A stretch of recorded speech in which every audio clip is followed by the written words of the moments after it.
morning, everybody. Should I speak closer to the microphone? I guess I will.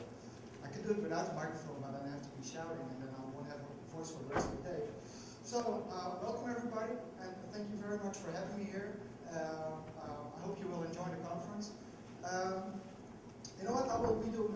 Sorry, 5 more seconds. Very important thing. Please turn off this. Thanks. Let me check mine. It's off. Okay. Well, here we go. Okay, so being a .NET developer, you know, it's actually, I think it's the best job in the world. I've been writing code for it's almost 30 years now, and spending the last 10 years in writing .NET code. And that's the thing I like the most. You know, I do a lot of things, but one of them is writing code and writing frameworks. And actually, I feel very lucky being able to do that, because you know it's so much fun doing this, and that's why I'm talking today about frameworks. And actually, it's all about frameworks, but it's even more about software architecture. It's about patterns. But first of all, I probably have to introduce myself. I hope this thing works from here. If I switch it on, it works. So there we go. Okay, this is me. I work for a company which is called Capgemini. It's one of the larger IT firms in the world.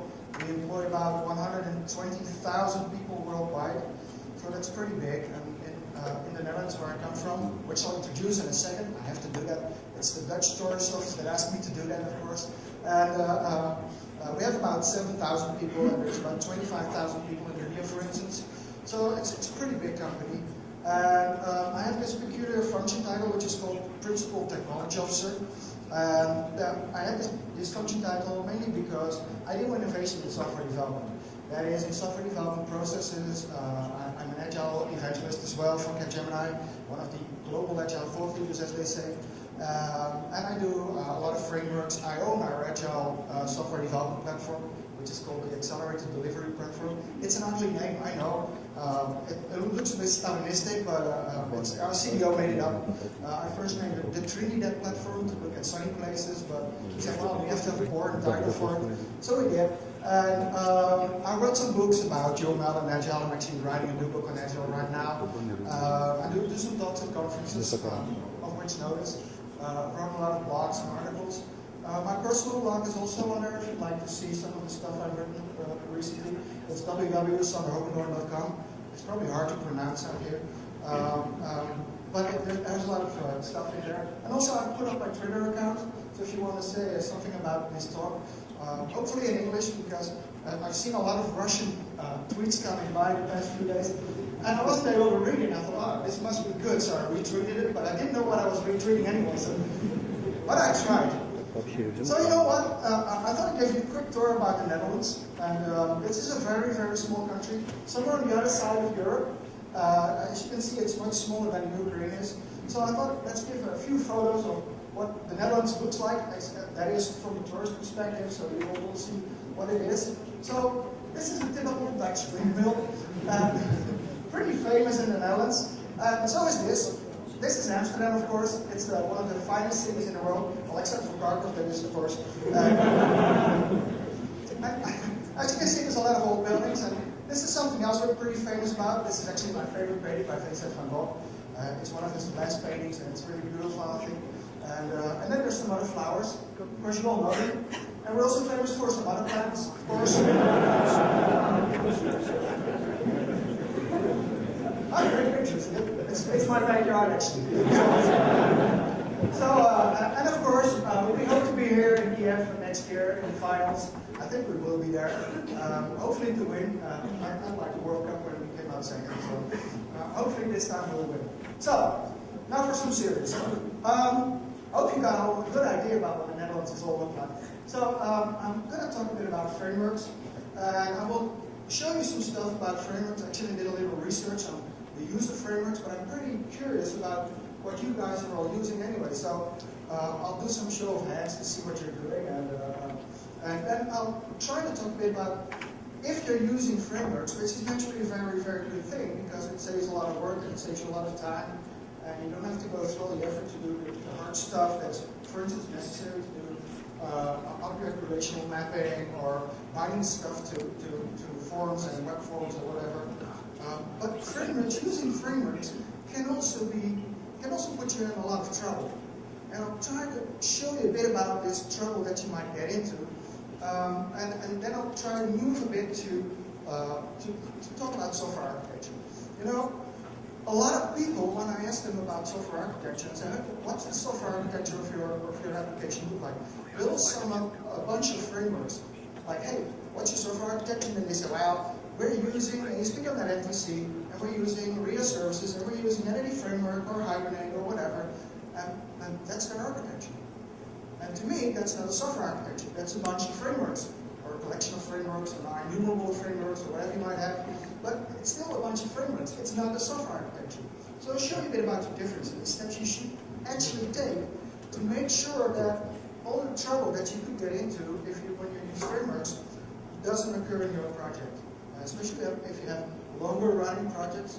You know, personally, I'm in a project that will last for 2.5 years, and we've been on the road for 1.5 years, and we see a lot of architectural changes and changes in the framework we apply to the project. So I'll show you a bit about that. And the second part of the talk will be a bit about some examples of patterns that might help you to be a bit more independent of the actual frameworks that you're using. But that's about what I'll try to do in the next hour and 10 minutes. First, I'm trying to slow, so I'll drink some water first.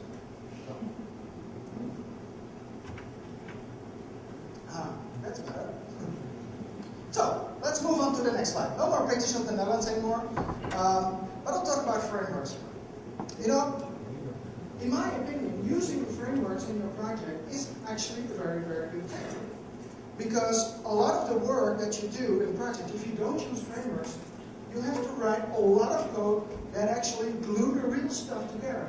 The actual stuff like your business rules and your domain logic, and the stuff that you put out on your web pages or your Windows forms or in your still applications, and the way you move your fields and the navigation. That's the really interesting part about building applications. There's a lot of stuff in there that is really repetitive. Like I have to store my domain object into, I don't know, into a web service or into a database, or into, one of my projects actually, we store data in a COBOL backend. That's terrible, by the way, because, you know, we made it in this project, and the project manager says, yes, we have this really huge COBOL application. It's for the Dutch organization that does social security. So it's a big application. Everybody in the Netherlands is in there, almost 60 million of us, and it's in COBOL. And they say, well, yeah, we redefine a lot of services you can use, and you can build your, we have to build a website for it, a web application to deal with the data that comes from the COBOL backend. And actually, they said, well, we define these services. So I said, well, show me the signature of the messages, or at least show me the XML. And they said, what? But they didn't really understand. They said, oh, okay, what comes out of your COBOL backend? They said, well, it's byte arrays. And I thought, oh, okay, you might be in trouble. So anyway, there's a whole lot of different ways of storing data, of course. And of course, there's no real framework that actually translates my domain objects into byte arrays that go into COBOL. But for the majority, if you're using a database, there's really good frameworks for doing that. And these frameworks will help you not have to write every time again all this code that you need to do transactions or unit of words or whatever you do and put stuff in the backend. And the same goes on the front end. There's frameworks out there that help a lot in making life easier in developing like web applications, ASP.NET, NVC, or Silverlight, or Xaml, or Metro in a while. And there's good stuff out there. So you really, really should apply frameworks. So I did a little research a while ago, just asking the question, why do you actually use frameworks in your project? Why do you apply them? So a lot of people said, well, you know, for starters, we develop software faster. So it's an increase in productivity to use frameworks. That's a good thing. And other people say, you know, using frameworks helps us to get to a better software architecture because it actually structures the way we write code. That's also a good thing, of course. And then they said, well, if you're going to add new features to, let's say, an existing application, if you use a couple of frameworks, again, that's less work to do, which is also a good thing. So there's a lot of benefits. And other people say, well, if you add new developers to your team, most projects will eventually, if they're long running, that is longer than 3 weeks, I'd say, you will change some of the developers. Actually, in one of my projects that I'm currently running, we actually exchanged a developer for a tester. That means we got one of the developers out and put a tester in. That's a strange move, isn't it? But it increased our productivity, by the way. So, by adding new developers to the team, having frameworks that a lot of people have already used, it might be easier to hook them onto the new project, to make them feel more comfortable and to have them be productive a lot earlier than people say, wow, this is cool stuff and we're writing stuff, and okay, go ahead. I once did an audit on a project that had a software architecture. Well, actually it had a web front end and it had a sort of like domain layer. And in the back end they had a whole bunch of services, about 400 of them. And there was one class in the middle that took care of everything. So everything from the front end went into this single class, and then this single class hooked onto all the 400 web services that were out there. So that was their architecture, basically. So well, you could do a little bit better, of course. And this was very hard to explain to new developers that they had to write code to this one single class that goes out to everything in the kitchen sink, and you never know what it's going to get back, etc., etc. So having structured frameworks really help. And also, this is a good thing too, especially here in the Ukraine, because you're doing a lot of projects for other countries in Europe and in the US and stuff. If a project has a decent structure, has a decent architecture, and is using some standard frameworks, it's a lot easier to do this development together with people in other countries. So basically, there are a lot of advantages in using frameworks. So let's look at the first one too. I did an extra question on it. Again, I've done this survey about a year and a half ago. So, you know, frameworks change. There's new frameworks coming out every day, almost every day. And if you look at it, there's a lot of people saying, you know what, we'll use Microsoft frameworks. And even Microsoft frameworks, and I have a picture of a number of those Microsoft frameworks, you will see that they age pretty quickly. So there's a lot of frameworks out there. If you start using them, they will actually get new versions over time. Like Entity Framework, we're somewhere in version 4.1, 4 whatever, 4.2 beta, and that goes for every framework that's out there. It has new versions, new features, and sometimes they have features that actually break your existing code. You have to deal with that. But it's a good thing that new versions come out as new features are. And there's a lot of people using open source frameworks as well. You know, it's not like in the Java community. Is there any Java developers in the room? But you never know. They're everywhere, you know. Except that, you know, on a Saturday, they'll still be working because Java projects take all that while. Are there any testers in the room too? I guess they're still working too, aren't they? Do you have any testers in your project anyway?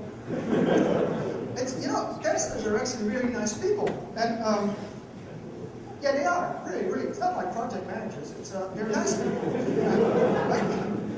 But they have a totally different view on the world. You know, we as developers, also analysts do that too. And we look at the positive side of things, like, okay, this is the basic scenario, I run through my use case, and then I'll end here, okay, done.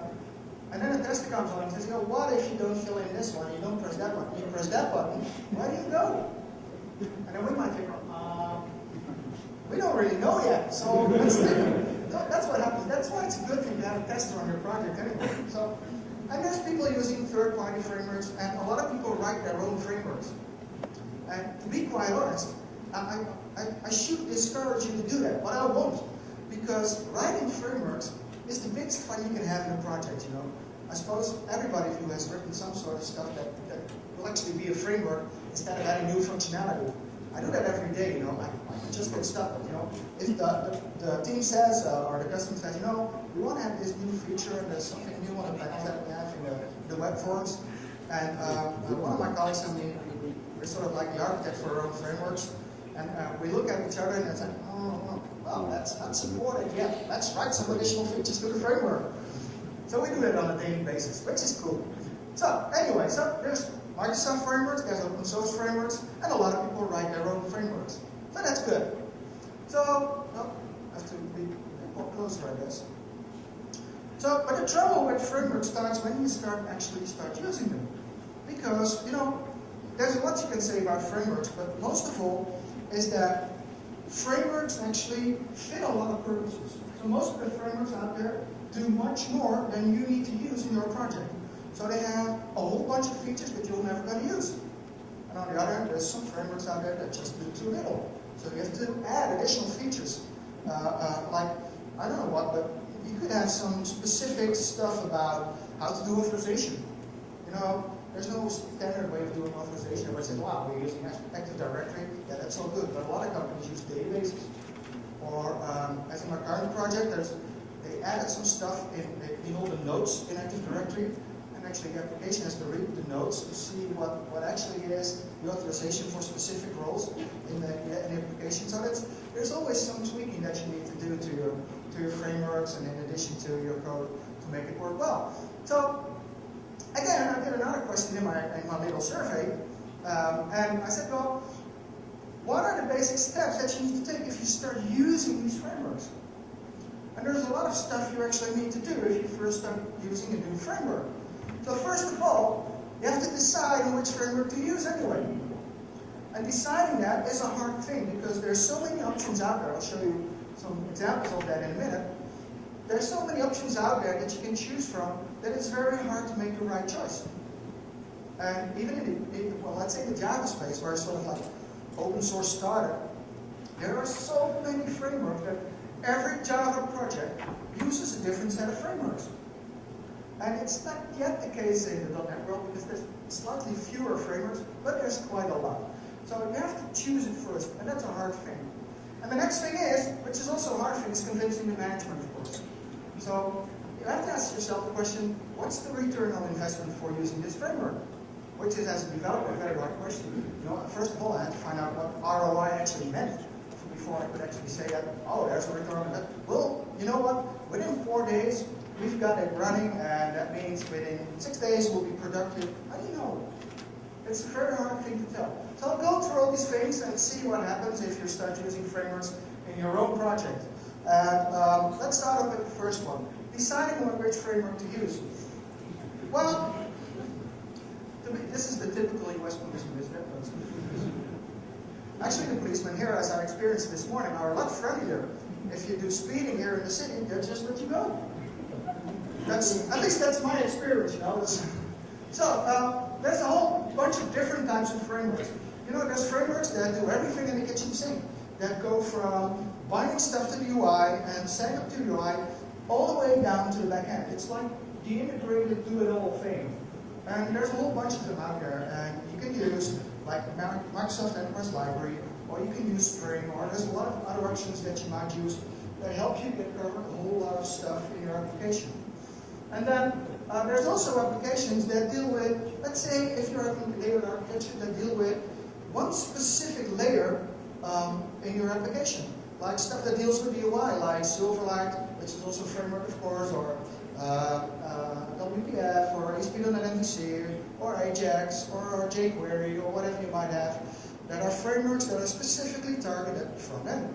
And then there's frameworks that deal with, let's say, the process logic in your application.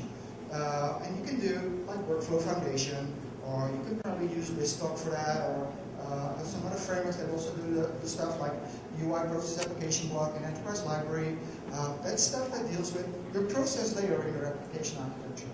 And then there's a lot of frameworks out there that deal with, let's say, the combination of the domain layer and the data layer. So for persisting the domain into the database or into the web services that you might have, stuff like Hibernate or like Entity Framework. So there's a whole bunch of frameworks out there, and then there's frameworks that deal with getting to the data.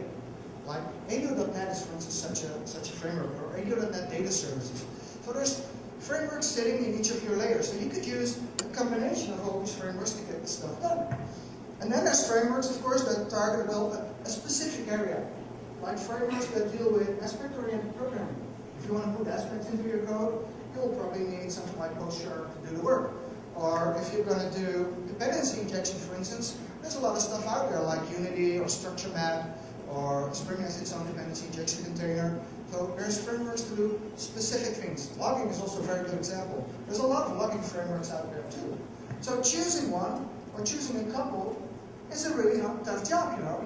And sometimes it's even too hard, and people don't choose and they start building their own stuff, which can be okay, but for the more complex stuff, I would definitely recommend to use other people's frameworks that have already been around for quite a while, etc. So, if you look at frameworks out there, there's actually quite a few. This is for Codeplex, and I did a check somewhere in the time that there's probably over 10,000 now, but 9,000 frameworks in the repository of frameworks. Well, that's an immense lot to choose from. Of course, you can say, well, I'm just going to choose the more popular ones, or whatever. But you can go to the bottom, see what frameworks are the least popular, and see what they were doing. That will be an interesting job too. So, but Codeplex is not the only source of frameworks. There's lots of other sources of frameworks. There's so many people putting out this stuff that it's even hard. There's another website setting up a whole lot of frameworks you can apply to your applications. So that makes choice even harder. Now, like here, it's the Enterprise Library by Microsoft itself, which is also a pretty complete set of frameworks that are targeted towards a specific area. And that is also a very good choice. And then, of course, there's the Casper project, which has similar frameworks, like, well, you know what, ASP.NET MVC is pretty similar to their MVC application implementation. Actually, this one's a bit older, I think. So Microsoft might have lended a bit from this implementation of MVC. So there's a whole bunch of implementations for MVC alone. If you think that MVC is something Microsoft invented to do ASP.NET MVC, it's not the case. It's been around for about, I don't know, 40 years, starting off in Smalltalk in the 90s. So the pattern has been out there a long time. There's many implementations of that. It's not that the ASP.NET MVC implementation is the only one.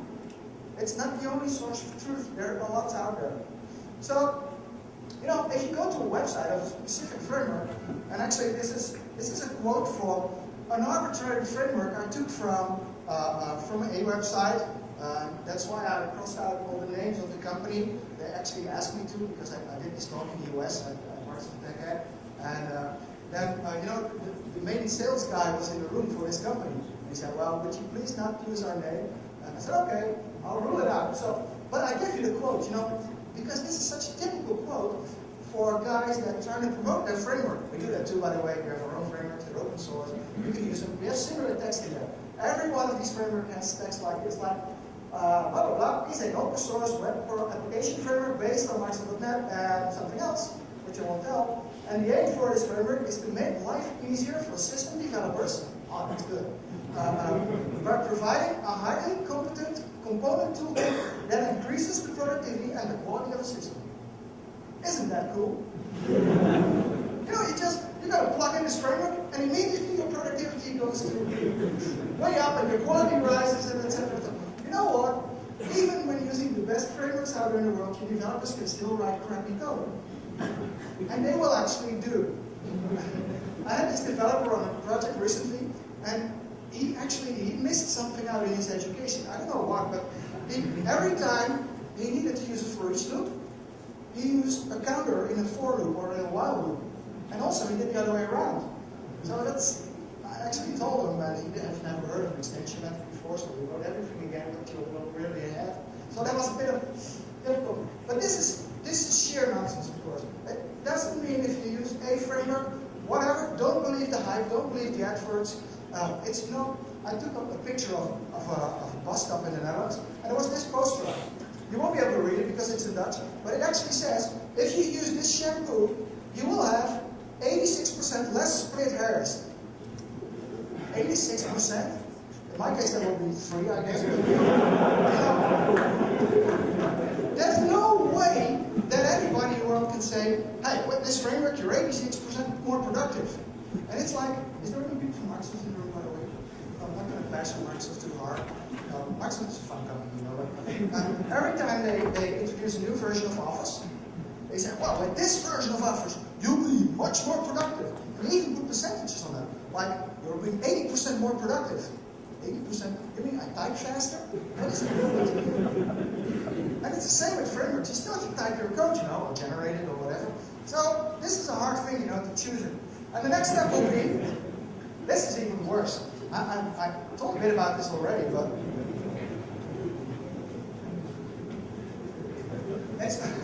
It's convincing the management that they actually need to use this framework in our project. And they'll ask you why. You have to say, well, it's good techniques, and there's dependency injection in it, and we can actually deploy much easier and whatever stuff. That doesn't convince them.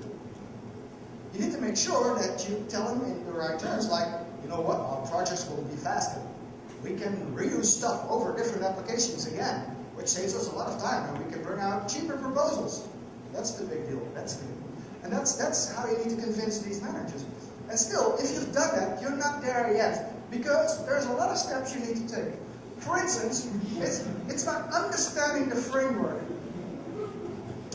And that's not easy, you know, because most of the frameworks out there have so many features, and you try to know them all. You know, I've written a book on the UML, the Unified Modeling Language. It's been around for quite a while, and there's a book out there which is called the Unified Modeling Language Reference Manual.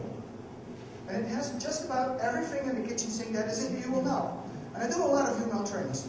4 or 5 times a year I present the UML training, and each time I do that, I open the book. It's not my book, but it's the reference manual, at an arbitrary page. And every time I do that, and I've been doing that for 10 years now, there's something in this page which I don't know. You know, I wrote a book on stuff, and still, I don't know everything that's in there. And the same goes for frameworks, and the same goes for the Net framework as well, by the way. It's huge, and it's still growing, it's still expanding. So, different people might think differently about the frameworks that you try to apply.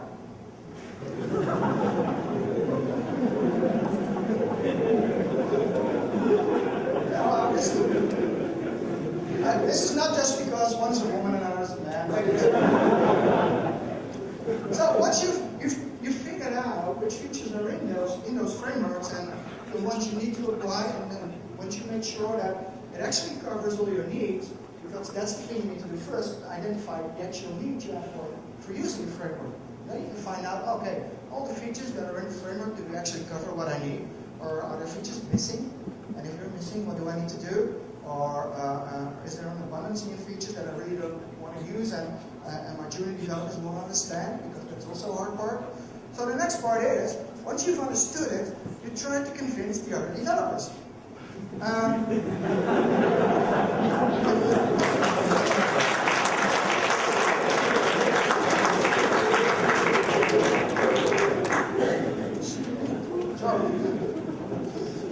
know what? I put up this one because this is a Microsoft conference.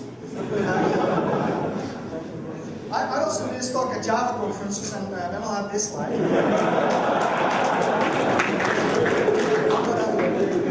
It's still hard, you know. It's not everybody's on the same space and on the same board. Not everyone wants to really use the framework. You know, I work for this really, really big company. We do so many projects. And what actually happens is that in any project that starts, there's a lead developer or an architect or software architect, and they always suffer from what is called the not invented here syndrome. You all know that. It's like, oh yeah, we've done this project. Other people in my company done this project, and they built some stuff. I actually should be reusing it, but you know what? I can do it a lot better. So I'll build up my own stuff, build up my own stack. I'm not going to reuse everything that's done in the other project in my company. And that's really a shame, because if you start doing this, you would be able to grow stuff instead of start all over again every time. So that's hard. So then you start training people. You need to make sure that everybody is using the framework in the same way. And use it in a way that it adheres to your software architecture. So, like you have layers in your architecture, and let's say elements in your layers, and you need to make sure that the use of this framework actually maps to your software architecture. And I'll talk a bit about it in the second part of the talk too. So, and then you're there. Right, your unit test run, everybody's happy, the code works, and you think, hey, we're good to go. And we go on using this framework for quite a while in all our projects, and everybody's happily ever after. Well, that's not always the case, because I'll show you now a bit about how frameworks can actually get into trouble. And they can actually do that. And it's not on purpose that they do that. It's just because frameworks change. And there's stuff in frameworks that you don't need, and there's other stuff that you actually need that is not in your frameworks that you apply. And you need to find workarounds for doing that. And And if you start doing that, well, then the trouble begins. So let me give you a brief overview of what could happen to when you use frameworks. So first of all, what if you require some features that are not in the framework? Suppose you do need that, and you actually need it for this particular project. So what do? Well, there's a few options. You don't, and you find a way that you can deal with the frameworks that you can actually make it work in a different way, but still sort of like work. And then the second thing is, you look at the website that they have out there, and you check what they're working on right now in the development of this framework. And you might say, hey, this is just what I need, and it will be around in the next version. I'll give you an example. Who's using any framework? Oh, that's not too many. I would expect more people to do that. Have you tried using enumerations with it? If you do that? Enumerations is such, if you have a domain model and domain objects in your application, using enumerations is such a basic thing to do. And I was in TechEdUS last year, and I was in a session, and they actually promised to have it out in version 4.0. So where are they now? 4.2 beta? Is it in yet? No. That should be there, right? That's the good answer. So you start waiting until the good people who write the framework, no matter whether from Microsoft or in the open source community, actually implement it for you. And then the third option is implement it yourself. And this is the harder part. It's probably the obvious choice, but if you start doing that, some things might happen to your application if they put out a new version. Because the code you extend your frameworks with might not work anymore. I've actually had that a couple of times and extended some frameworks, and I thought, oh, that was really nice, and then they removed the extension points that I was hooking onto, and put in other ones so I could rethink everything and see where it will fit in, and my application didn't run, my unit test broke, etc., etc. But still, we needed a new version. So that's one of the things that might happen. So here's another thing. Since there's so many frameworks out there, once you start using a particular framework, you're pretty much hooked onto it. Which means, if there's another framework out there that does the same job, and you think, hey, this might be a better framework to what I'm using now, what do? You try to change the frameworks. If your software architecture is wrong, or you don't have any, like a number of projects, actually, if I would say, okay, who of you has got a clear software architecture, probably half of you won't even raise their hands. I'm not saying which ones, but I don't know first. But there's a lot of people who don't even have a software architecture in place in their applications and in their project, which is naturally a bad thing. But if you start using, once you use another framework that you previously didn't use before, well, you can pull one out and plug another one in. I've seen it happen in a Java project 2 years ago. They were using some sort of CMS framework. Cool. And it actually supported most of the features that they needed, except for one or two. And then they changed it to another framework. Didn't tell the customer, by the way. Because, wow, this is technical stuff, we're just going to do it. It took them 4 weeks. There were 2 iterations in the project that they didn't have any productivity at all. Nothing functional produced. Just because they pulled out one framework and plugged in another one. So after that, they gradually gained speed again and went up, and everything went okay, but they lost 4 weeks. And the customer said, okay, I'm not going to pay for this. You know, that stuff that might happen if you start changing your frameworks. It takes a long time. So that's another thing that can happen. So, and of course, you know, if you start using a framework, you hope it's bug-free. But how do you know? You know, frameworks, even especially the large ones, have so much code in there that it's very unlikely that there's no bugs in there. Actually, there's a lot of research being done about bugs in code, and it appears that every 1,000 lines of code has at least 3 bugs. So think about it. My current application has 150,000 lines of code. So there must be 450 bugs still in my code. And you know what? If someone would say that to me, that there's 450 bugs in my code, I wouldn't even be surprised. Not because we write crappy code, well, sometimes, but it's because you write so much code that it's hardly avoidable that you have bugs in there. And the same goes for frameworks. Of course, you hope that frameworks being frequently used, that's why you have to pick on the ones that are most frequently used. are so much used that all the bugs are already reported back to the people writing it, and they created new versions of it. But it could also be the case that there's still some bugs in there that they promised to fix, but didn't get around to yet. If the release cycle of such a framework is long, like we're not going to release it for another year, what happens? So there's still some bugs. There might be. You have to get around that. So what if you're doing using open source frameworks, and the author of the framework suddenly stops with it because he was hired by Microsoft or whatever, stuff happens, or they retire or whatever, you're going to move to Java or to PHP or you stop doing, whatever, they can stop, And so what do you do? So there will be no new versions of your framework. That is, if not somebody else takes over, but there is a risk in there too. So, and the last one says, well, what if a new version of your framework comes out? Will you be able to migrate to the new version? Well, not automatically, as I will show you some examples. But this is all stuff that can happen, and it's no fun stuff.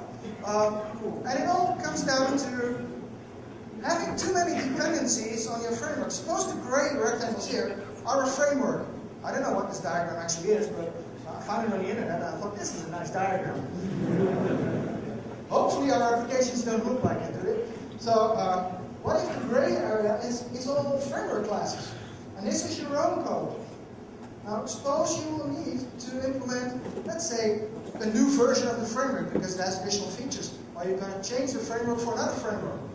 If this is your code, you will have a tough job doing that because you're so directly depending on what's in the frameworks that you will never be able to get it up, or change it, or alter it, or add new features to it. So that's hard. So I'll show you some of the trouble we get into. First of all, you have to realize that, you know what, if you build frameworks, there's only so much you can do. The guys building frameworks, they only have 24 hours in a day, and they have to get some sleep. Usually they work very hard on their frameworks, but still, something like this might happen. This is, of course, you. These are the developers, and this is, I'll show a movie clip, bummer. Luckily, the other movie clips are silent movies, so what happened?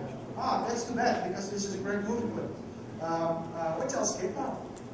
Sorry. No, this is a movie clip about, what happens is he's the customer. I'll show it anyway. I'll try to show you what happens. I click the button, which I can't do now. So, could you press a button on your video? I didn't usually have my laptop up here. I didn't count it that it would be back there. So. Yep. Let's start trying again. Hopefully there's no sound. I'm not really good at syncing it, but he actually wants to have breakfast. And she says, well, he cannot have breakfast. And he cannot have breakfast because they don't serve breakfast until after 11:30. And he comes in and says, I actually want to have breakfast. I'm the customer. I want to have breakfast. And I don't know. So she calls him a manager. So that's what happens, of course. And she says, well, he says, I'm really sorry, but you cannot have breakfast. Oh, there's the sound.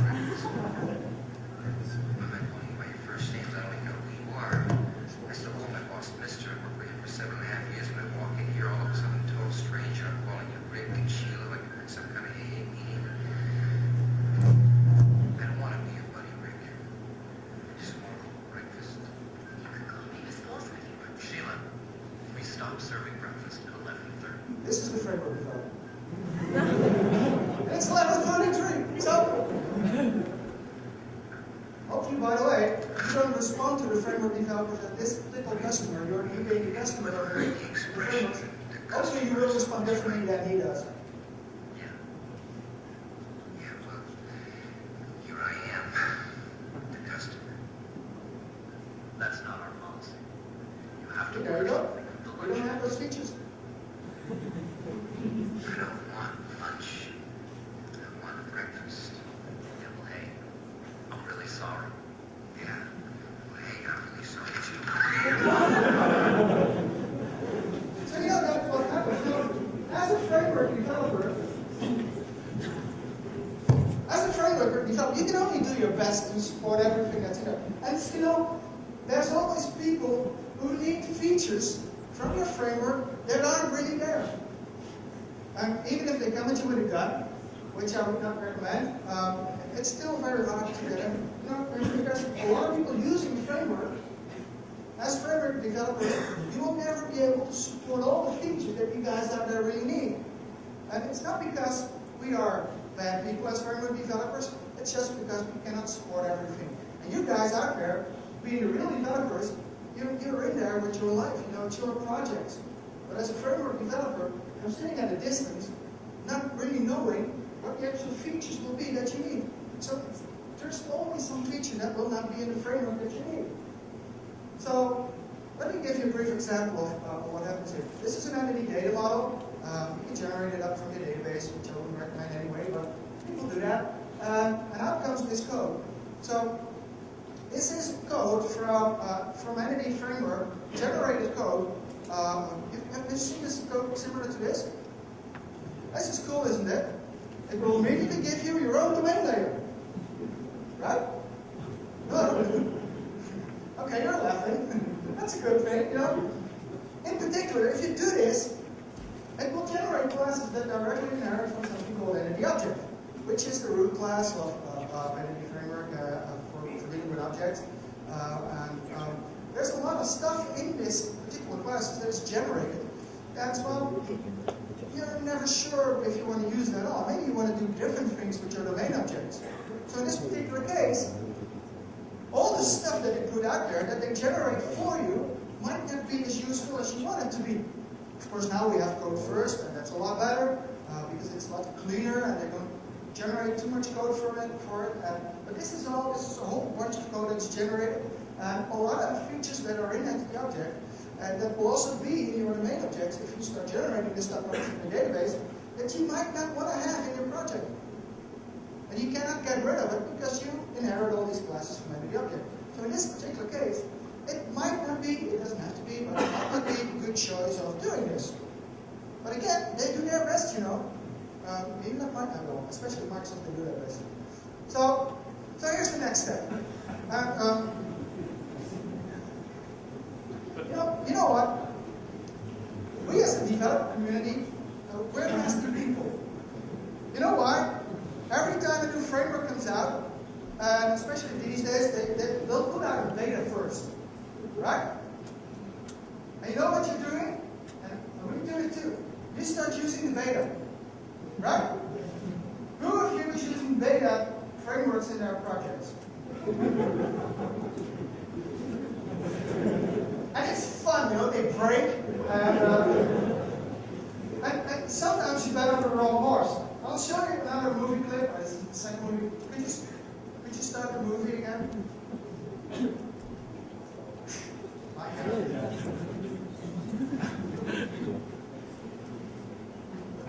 So this is an example of betting on the wrong horse, you know.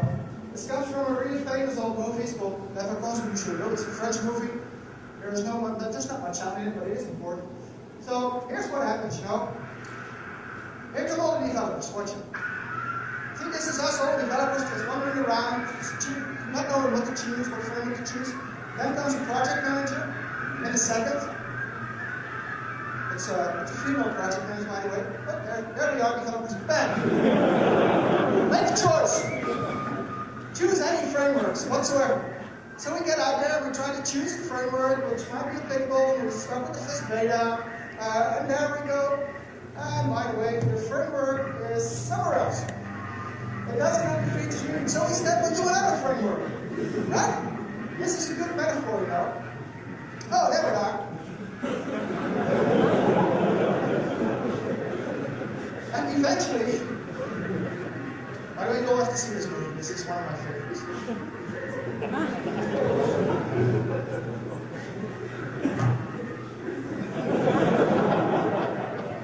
So you missed it.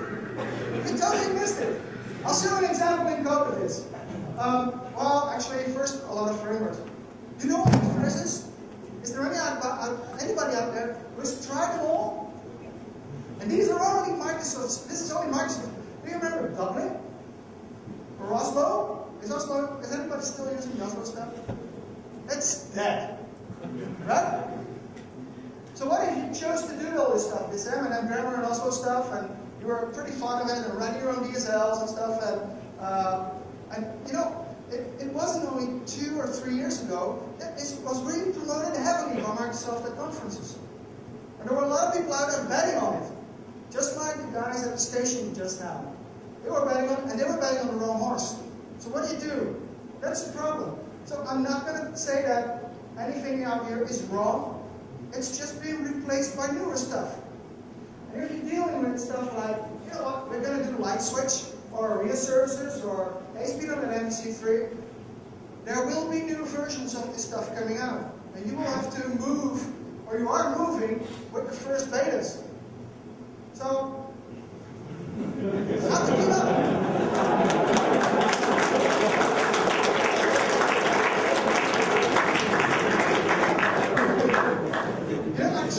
I'm trying to keep up with everything that comes out. Microsoft stuff, open source stuff, you know, but I also have to deal with Agile, because I do a lot of Agile stuff too. And I deal with modeling and with requirements and testing. And there's no way you can keep up with everything. So you have to make some choices. So in one of our projects, it was early beta 1 of ASP.NET MVC1, and there was actually a project that a company did in Belgium that started using this stuff. It's pretty early stage, just like all the guys who raise their fingers right now using beta stuff, right? So you start writing your code and you write your application, and it sort of works, and there's some workarounds you need to do, and then, you know what, the release candidate came out, it looked totally different. They have moved actually all this code, and they changed it, it has a different return type, and it now looks like this. Well, suppose you've written about 500 of these actions before in the beta 1. You have to rewrite all your code. They actually did it as a project. So watch out with using betas. It's fun. It's always fun to use the new beta and see what's out there.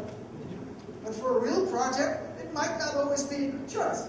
It sometimes is and it sometimes isn't. So next problem. This is an interesting one as well. I did an additional survey, question that said, well, are you using any of these frameworks? And there were a lot of people using an Hibernate. And a lot of people who were using an Hibernate, but there were also a lot of people using Log4Net. And I found these results really pretty interesting. This was done a few years ago. And I thought to myself, why is this? Well, it's pretty easy to answer that one. Because if you look at the code in an Hibernate, there's these lines of code everywhere. These lines of code are actually using Log4Net, which is pretty good. It's a good logging framework too. And in Hibernate, it's a pretty good framework too. But it has a dependency. So there's a dependency from an Hibernate to Log4Net. And there's quite a few of them, as you can see in the code. I did a match, and there was quite a few lines of code that actually came from Log4Net that are in the Hibernate code. So you have to realize, if you use one framework, then there might be attachments to other frameworks that you have to use too. Now, in one of the companies I worked for a few years ago, they actually had this policy that they would use only Microsoft frameworks.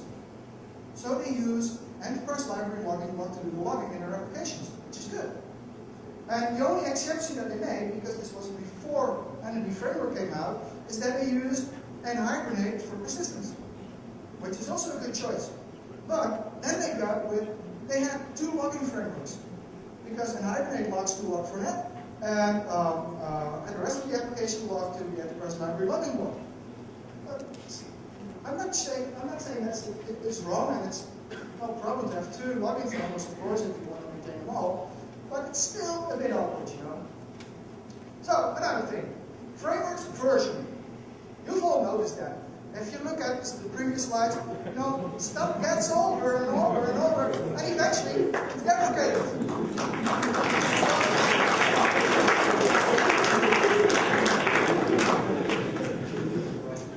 So let's say you start with version 1 of a framework. A good framework, does all the things it needs to do, and then somebody comes up with version 2. And version 3, and version 4, and 5, and 6. And actually, there's one big difference between frameworks and these movies, is that frameworks tend to get better when they get more mature. So having different versions is sometimes hard. And this is a page from the documentation of Workflow Foundation. And I'll read it to you because it's funny to read. As we were designing Workflow Foundation 4, We wanted to address the feedback and pain points that we have gathered over the past 3 years from the community. Cool. That is what we want as a community, don't we? We want them to listen to us. They actually do, by the way. And as we expanded the Workflow Foundation, it became clear that the Workflow Foundation free architecture just wasn't created with the above in mind. What do? You know what they do? They change the framework. And they changed it in a way that they said, if you are currently writing workflow code, please do not use the code activity anymore. So let's say you just build a large application, an arbitrary large bank, you build a large application with a lot of workflow in it, and you base all this stuff on the code activity. And we actually did that, by the way. And they actually had to move to version 4 for some features whatsoever, I don't remember anymore. And they've written a whole bunch of this stuff. And they had to rewrite a lot of this stuff because a lot of the unit tests broke and etc. etc. So new versions, the issue with that is they might have some breaking changes. They just might. They don't always, but they might. And you have to take that into account. And that's a really hard thing, though. So let's move on to talk about a bit about software architecture. Actually, you know, architecture is something you have to be careful about. If you are in an agile project, say you're doing a Scrum project, a lot of people think that if you do a Scrum or an agile project, you don't need to think about architecture. Well, I've been doing agile and iterative projects for 13, 14 years now, and there's no way that if you build a decent application, even in especially in a larger IT landscape, that you're not going to think about your software architecture.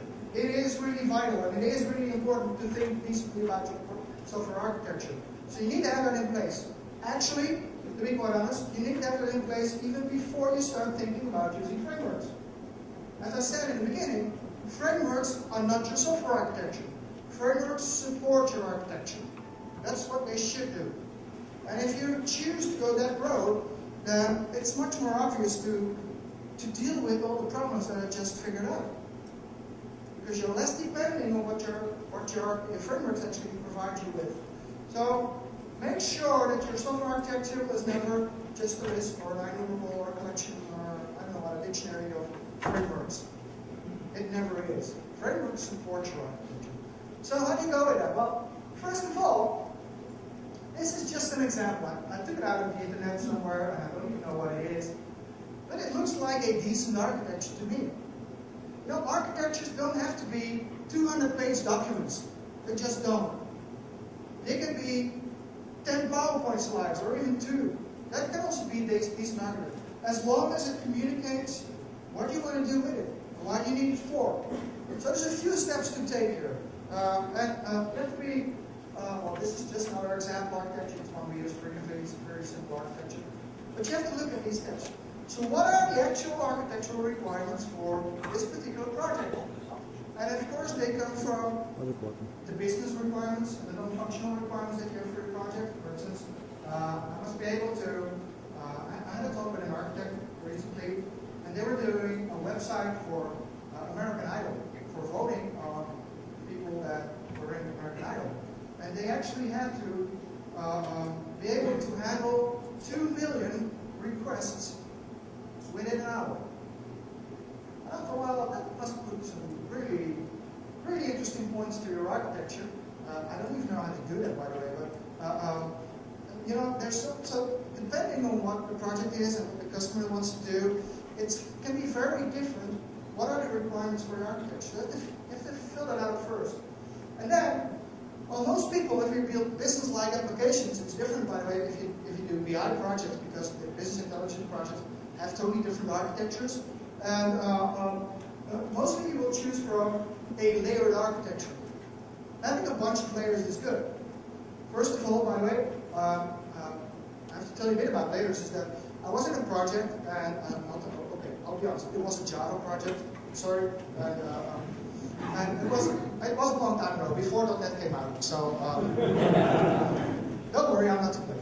Anyway, there were these architects in this company, which also was a large international bank, and they had set up the architecture that every project should adhere to. And by the way, these architects, they were, you know, these architects, these enterprise architects, they all sit in ivory towers. In most companies, literally, we as enterprise architect in one of my customers, they sit on the 14th floor of the building. Nice building, good view over the city, and we as developers, we sit in the basement. Why? I don't know. But anyway, these guys make up these architectures, and in this particular bank, most of these guys had never ever seen one line of Java code before they set up this architecture. So they set up an architecture with 11 layers in it. And they started building applications, and they built the first 4 applications, and they were pretty much halfway when the developers in these projects said, why do we have 11 layers? Most of them don't do anything. They just delegated one layer up or one layer down, and there's no reason to have them. And then they looked at it again, and they said, you know what? We're going to cut 4 layers out of the architecture. And they had 7, which is, of course, a magic number for having an architecture. And you know, these 4 projects that already were running had a really hard time cutting out 4 layers that didn't do anything. There was a whole bunch of code written there that removed everything and redirect everything. But for starters, never start with too many layers. You can, by the way, also have too few layers. That's what happened in the client-server level. We had the application, or actually the Windows screens, we had a database. And there was not much in between. These days, we're more, we got more power over what we do in our architecture. So most projects, and actually all projects, I recommend, should have, in some aspect, have a domain layer. With the domain logic in it, and the business logic, and the business rules, and the validations, and perhaps getting out different queries in a different way, like business US or whatever you do. But most projects will have a domain layer, which is a good layer to have. Most projects will also have a presentation layer. Some sort of UI, or even if you don't have UI, some projects don't have, they just build services. So then your service interface will be like a presentation to other applications. So they always have, and most applications will have something like a data services layer, where the domain layer is connected to anything that's in the outside world. It can be a database, and it can be a bunch of services, and it can be middleware. Like, I don't know, SAP XI or Sonic or Bistalk or whatever you do, or just hook into other applications, like directly into COBOL, which, by the way, I wouldn't recommend. So think about layers in your architecture. Once you've done that, the next step will be, so what are the elements that are actually in these layers that help me realize these responsibilities of these layers? So for instance, if you have a domain layer, you might think about the things that are in domain-driven design. Like I have domain objects or entities, as they call in domain-driven design. I have factories, repositories. I can have value objects, enumerations, all kinds of reference types, and types that do the mapping for me. They all have responsibilities in that layer. And they help you realize that layer's responsibilities. So what does a domain object do? Well, it's sort of like holds the data, holds the business rules, and it can be persistent. But to be persistent, it might mean its repository. The repository might even mean something that is in the backend, like, I don't know, like service gateway or data gateway or whatever you're using. So whatever pattern you're using, because every one of these is sort of like a pattern in application architecture. And they all work together. So there's a very old technique, by the way. I don't know, it's probably over 40 years old, which is called a CRC card. You ever used that? That's too old, I guess, isn't it? It's a pretty straightforward thing. You put the name of the class on top, you put its responsibilities, so that's the R, on the left side, and you put the collaborations it needs to deal with its responsibilities on the right side. And it's a very, very easy and straightforward technique to make sure that all these elements in these different layers do what they need to do and communicate with other classes and types that they need to deal with to make these responsibilities true. So that's an easy step to take. And then you can say, you know what, at that point in time when I've figured out what my application needs to do and my architecture looks like, you can actually try to fit in any frameworks that you might want to use. For instance, you know what, to realize this, I'm going to use, I don't know what, Silverlight as that one from that, or ASP.NET, or whatever you do, any framework, and I can use any mapping framework like model view model, or whatever model view variation you might have. And I use domain services from Rio services, and I use any framework underneath with a lot of link and hibernate or unhibernate to fit my software architecture. And that's when they become useful. And they offer a lot of services to make it easier to realize the responsibilities in your layered architecture. So there's a few patterns. There's actually a whole bunch of them, but I don't have the time to do them all. I'll show you a few short examples of patterns that you might apply to help you be a bit more independent of the frameworks that you start to apply. So I'll put up this list. Well, I know I'll skip this slide anyway. It's a fun slide. There's three of them that I briefly want to discuss. First of all, there's something called the layer supertype. And you know, it might be the case that you have never actually heard of something called a layer supertype. It was actually written down by Martin Fowler in his Patterns of Enterprise Application Architecture book. And when I read that, I thought, hey, that's something we've been doing for years. And you've all been doing this too. I hope so, and I suppose so. You know, what a layer supertype does, it's a very simple thing. It's a class that acts as the supertype of all similar types in a particular layer. Like, I have a whole bunch of domain objects. I can have like 100 different domain objects, and they will have some similar behavior. And the fun thing is, what you could do is look at your software architecture and say, you know what, I have this type called domain object in my layered architecture, and I'm just going to create a class that has the same name. Pretty much the same name. So I'm going to create a class that is called domain object.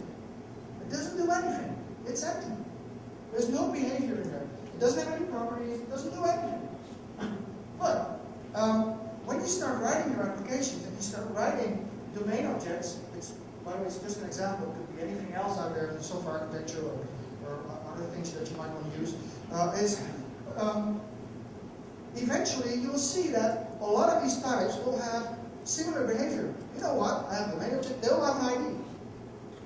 Hey, you know what? If we have inherited all our domain objects from this domain object class, and it's a very basic pattern, but it gives you a lot of freedom. Hey, they all have IDs. Let's move them up. So now domain object has an ID. And what you will see is that over time, these layer supertypes begin to grow. They begin to have all the functionality that is common for all of your objects in your application. And the good thing is, because they support your layered architecture, it's very easy to explain later on to people who add on to the project. Hey, here's our architecture, you know what, there's a domain object, it does this and this and this. By the way, it's implemented like that. And there's a direct mapping from that to your code, which is a good thing. So, I'll show you a couple of examples. For instance, this is the controller class in ASP.NET MVC. And my guess would be, you know, I didn't build this stuff, but my guess would be that they started up with an empty controller class. Because probably when they start designing and writing this code, they really didn't know exactly what it would be doing. And eventually, when building some example controllers and some example web pages and views and models, they started realizing, hey, there's stuff out there that we can reuse. And we'll put it up into the controller class. And it's probably the same thing that you've been doing all along in a lot of your projects. Because this is such a straightforward pattern that nobody ever recognizes that it is a pattern. And it is a really powerful, useful pattern. Because what you can do with it is you can inherit it, and a lot of the functionality that you don't have to rewrite again will be out there in that controller class. And you will inherit all your own controllers from the controller class. So basically, I'll show you another example is that why it's useful. Here's an example. Here's a class called domain object, and we inherit from it. You know, all our domain objects in our applications actually inherit from the domain object class. And if you do that, you will see that you'll be able to identify additional services that you might need in your code that actually work for any of your domain objects. So here's an example. This is a static method, actually. I would have loved to have that be an extension method, which it probably is in the current version. But so here's a service that works on domain objects. Because you have the domain object class, or you can put an interface on top of it too if you like, so other implementations will also fit. Here's a service that runs on domain objects. And you will see that your own little part of the world, your own little framework will start growing out of these layer supertypes. And we actually did that. We had our own frameworks grow for about 6 to 7 years now, based on a bunch of these supertypes based on the standard application architecture. And that works pretty well. You know, your framework grows. And the good thing is, if you do that, you become less depending on the types that you are using from external frameworks. So for instance, think back about the entity object class that we had earlier. We wouldn't be able to do this, but you know what? There's good stuff in there because these entity objects make sure everything goes back to the database. And even though you might not like all the generated code, what you could do is actually say, you know what? I'm going to wrap every entity object within my domain object and just redirect to it all the properties in my domain object. So you still have your own domain object classes, still working with all your own services that you define on it, but still be able to work with like entity framework. But if you want to change it, say you want to move from entity framework in this version to the code first entity framework version, or to an hibernate, you'll be able to much more easily get it out and replace it by another thing, because there's only a limited number of places where you actually have direct dependency on what's in there, because it's all in the domain object.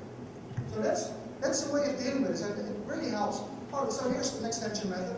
I thought I had this example in the previous slide. So here's an extension method working on the domain object. So from this point on, I can use a thing called the validation manager, doesn't really matter what it is, to validate domain objects. So I can now write my customer.validate without having to go more code than just this single line of code. So this is a thing that helps you grow the functionality next to the actual functionality of your application service. So this is a second really simple pattern that I really like this pattern. It's very lightweight. You know, some bad things might happen to your application. Of course, you're slowly building up this functionality that eventually becomes a small framework that will act as a sort of like, I use the metaphor umbrella because it sort of like keeps your application out of the rain that is coming down on you from all these framework guys that are building new features, etc. And one of the things we frequently use is that we have methods that, I'll show you the code example first, that's easy to do. Like this one. We have tasks in our applications, and we need to be able to run a specific task by a reference. So we have a whole list of tasks during the application task class, so I can select one of them. I don't know if there's code, yeah, like here. There's, this is my project, and these are all the tasks, and this one is called select company. So what do you think this is? What kind of type is this? Is this, it's sort of like an enumerable, isn't it? Of an enumeration. Right? You might use an enumeration here too. Do you? What's the problem with enumerations? Now, well, they're good, but the thing is, this particular line of code is in my framework. This particular line of code is in my application. So here's an issue, because if this line of code is in my framework, that means that my list of potential tasks also need to be in my framework, right? Because otherwise I won't be able to refer to it. So what you really would like to do is something like this. You know, I have levels defined, high, low, medium. Suppose that's in my framework. This is just a crappy, simple code example for it. Suppose I want to do this, and I want to be able to have a method that says, okay, validate level, and it takes in a level as a parameter. And you can call it like this, right? That's good. That's cool code. But now, my application comes along, and still this is all framework code, and I want to be able to say, like, you know what, I want to extend these application levels, that are, I want to extend the levels that are up here with some additional application level, whatever it is. It's just really an arbitrary example. You cannot do this because you cannot inherit from an enumeration. So what's the solution you probably choose? Well, a lot of people, oh, where's all these red ankles? A lot of people will do this. They will put up something like a class that has a collection of strings in there. Since this is a class, you can extend from it. So they will have extensions for, I don't know, the other one's extreme and whatever I put in. But then, if you do this, the call to this validation method is different. Because there is no levels anymore. There's no type safety anymore. You can put in a string. Which means, yes, I can do this because it's a public read-only static string here, but I can also do this. Then that might not be something you want. So there's a simple pattern for dealing with this, and we call that a descriptor. And it's actually, it's also, again, it's straightforward, but it will help you actually to be able to use enumeration-like types in your own framework code and extend them from your application code. And it's pretty basic to explain, because here's the thing. We've created a descriptor. That's what we did ourselves. And this descriptor is actually sort of like mimicking all functionality that an enumeration usually also has. You can get the values out, you can get a key and a value and stuff like that. And we inherit from it. So the application task class, which is in my framework, and it only has a bunch of tasks that are pretty common to all the applications we built with it. This is defined in the framework. So I can actually refer to the application task class from the framework code that I have, right? And the next thing is, in each and every application that we build, we just inherit from this thing and add on the actual task that we need. So here's another code example. It's a real code example, by the way. All the other ones were too, by the way. So here's the application tasks in real life. And we have some stuff. It's serializable, and it has inherits from the scripter. And here's the task that I have in my framework code. So there's not a lot of tasks I can actually run. I can say run main, and I can run log in, and log out. And this is pretty basic stuff. But in my actual application, I might have a few hundred. Actually, we use this particular list for all our use cases. So we have about, in this current project, we have around 300 use cases, which we call smart use cases. It's a very different topic. We'll discuss that. And so there's a total list of them, and they just inherit from application tasks. So that means if I'm going to run a task, I can use this one with the framework code. It's sort of like an inheritable enumeration. And should we be using as well? It depends. It depends, by the way, is of course the most popular answer to questions in Scrum projects. You know that? If you ask a question about Scrum, then usually the Scrum Master or the Pokemon trainer or whatever the guy has, he will say, wow, it depends. Meaning it's really important and it can be different in any project, so they don't have an answer. Wow. There you go. So here's a list of things, and you can use this particular pattern in, like for instance, I have my own log levels in my framework. They don't do anything, they're just wrapped around log levels of the framework that I might want to use to do the real logging. But I can inherit from it, I can add my own log levels at application time. So it's an extension pattern that helps you or better define lists of things that you want to inherit from. It's a basic pattern that you can use a lot. And we use it in our own frameworks almost all of the time when we would have used enumerations, but would allow the people in the projects to extend it. So, good pattern. So, is there any more? Yeah, well, this is the code examples, how you can use it. And there's a fun example of using this pattern if you do ASP.NET MVC. If you look at ASP.NET MVC code, you will see code like this, right? You've seen similar code like this. And actually, it's triggering an action on the view project controller, and this is the action that it will trigger. And these are strings. And that might seem okay, but what if you build a larger ASP.NET MVC application? It has 50 controllers and over 500 actions, for instance, just an example, and you change one of the names of these actions, right? So what happens? Sorry? Yeah, you've got some issues at runtime. Yeah, and the problem is you don't see those issues until you actually run the application, because the application will try to go with the select, but if you recreated it and you're not calling it select, you're calling it search, your application will break. You don't want that. So this is a particular place where you could use such a construct like a descriptor class. You could write a very, very tiny piece of framework that adds on to the HTML helper class in ASP.NET MVC, like an extension method, that instead of using strings, uses a list of controllers and uses a list of actions.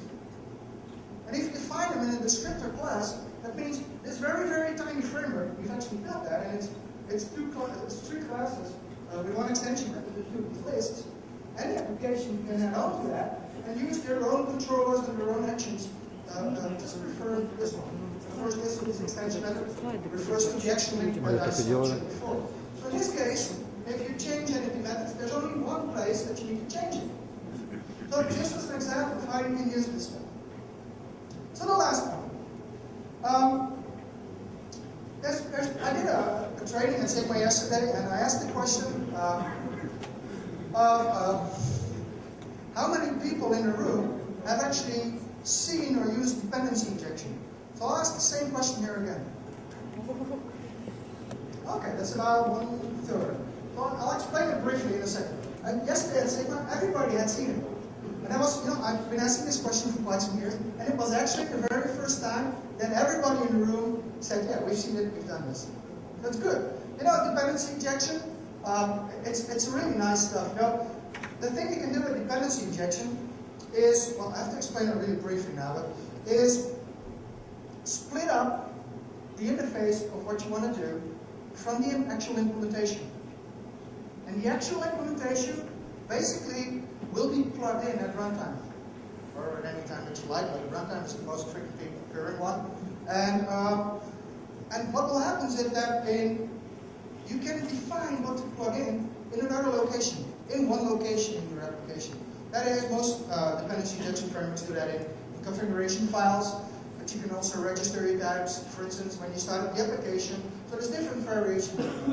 Basically, dependency injection engines all do the same thing. And they either do one of three things. I'll show you the different examples of that. So there's a thing called constructor injection, and there's a thing called property or setter injection, but you can also do it manually. And I'll show you a bit about the first and the latter. Constructor injection means that if a particular class has a constructor that has other types in there, and you will have this type created by the dependency injection, because that's what dependency injection engines do. They create objects for you, or instances of classes of types. What it will do, it will try to figure out the types in your constructor and try to create that as well. Right? So, as a simple example, it's a half-baked piece of code anyway. I removed the slide from the back, which I can't put in right now. But suppose you want to encode something. This is a typical example. You want to encode something. You have an interface. Let's say I encode it, and I have this message class that has in its constructor an I encoder parameter. So what will happen is if I have the dependency injection create this message, an instance of this message class, it will try to find, hey, there's an I encoder in there. What can I do for I encoder? So it checks either its configuration or in types that have been registered earlier. And it says, hey, I'm going to create this particular encrypted encoder or whatever. And I'm passing it into the constructor of the class I'm creating. So you can have all sorts of hierarchies of creating stuff and stuff that's going on each other, etc., etc. And then the implementation of this message class actually uses this encoder instance, which is of course an instance of the interface, and really does the work. So the class itself doesn't really know what will happen, except that I can call a method in an interface that I'll be passing something that does the work for me. So you can do the same with doing it from properties. So most of the dependency injection frameworks will have some sort of attribute that you can place on a property, which makes sure that when your class is created, the engine goes through all the properties that have this attribute and try to create them as well. So it's a mechanism for creating stuff outside of the knowledge of the class that uses it. Is that useful? Yes, that is really, really pretty useful. It also can be a bit overdone, but I'll show you an example of manual dependency injection here. What we've done here, just as an example, we have something called a validation manager here. The validation manager has a bunch of validation policies. Those are the things that actually do the validation. So the validation manager doesn't do really anything. So it just says, you know what, I can pick up a bunch of policies from any dependency injection engine defined in this interface. So this particular dependency injection engine implementation will look at my configuration file and say, well, you know what, there's a whole bunch of these validation policies, I'm going to create them for you. And it puts them back in this are enumerable validation policies. And the next step would be some code that is in a later example. So the next step would be that I can call a validate method, and it will go through all of these implementations of the actual validation policies. So I might have one to, I don't know what, validate if properties are non-empty. I might have one to validate if all my associations with other classes are okay. I might have one to validate any business rules that are under, or child classes, or anything you might want to do. And you can just plug it in. So that's the basic benefit of using dependency injection. I'll take a small step up. Not everybody everybody will agree with this, what I do here, but we've done quite some stuff on, the services that I mentioned earlier that are defined on the layer supertypes in your application.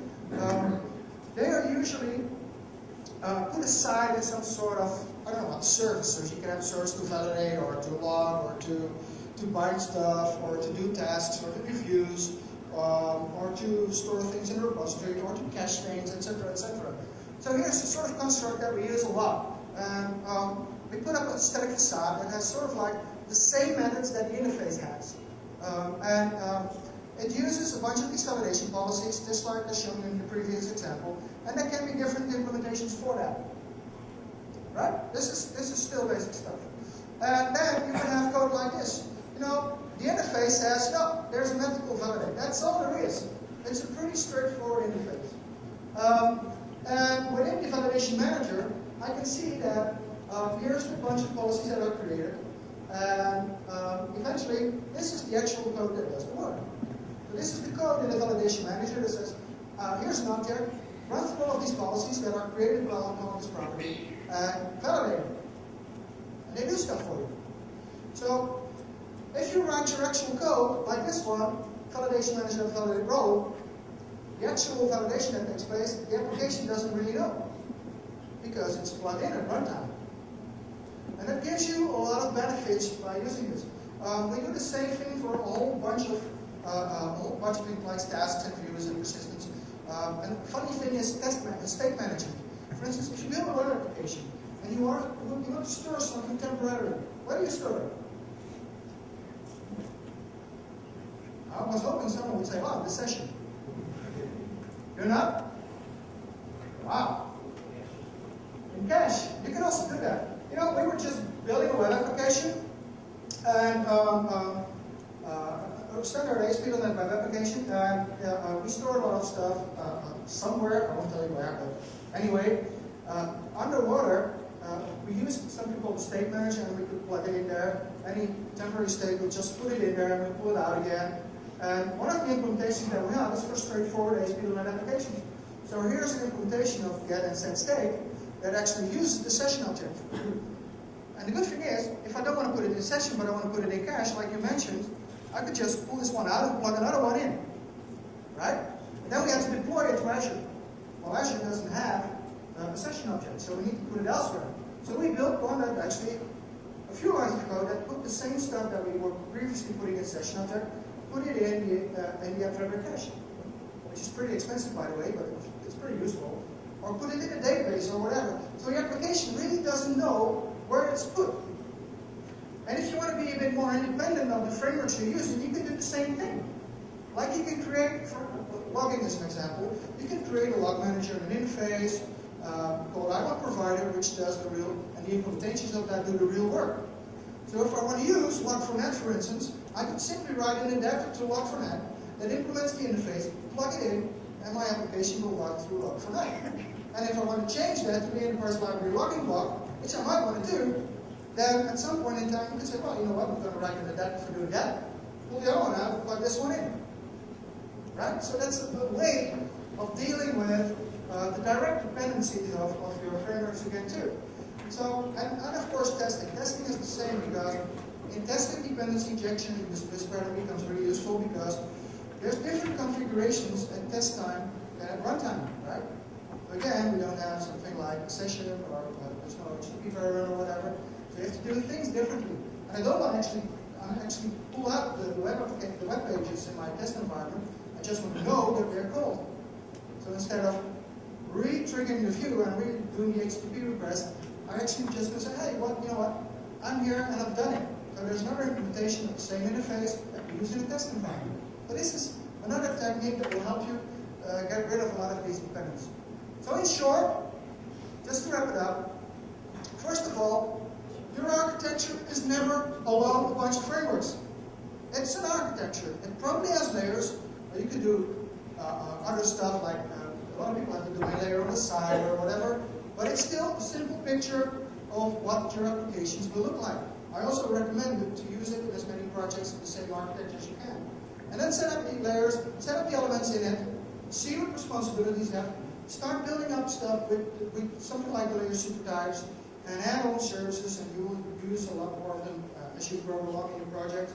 And that will actually help you keep away a bit of directly using your frameworks, which is, in my sense, well, frameworks are pretty good, but you know what? Having this really small, thin umbrella to it, just to make sure you're a little bit more independent of, is a good thing.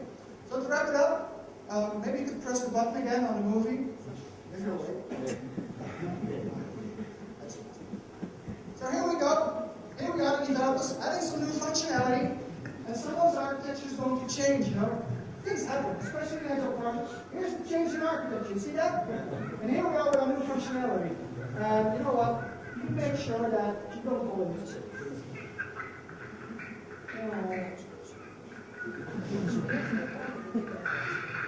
So that's about it. We've wrapped it up. Thank you all for being here. I hope you have a really great conference the rest of the day, and a good weekend too, and good travel home. If you have any additional questions, here's my email address, my Twitter account, and the website that you might want to refer to. So thank you for having me here.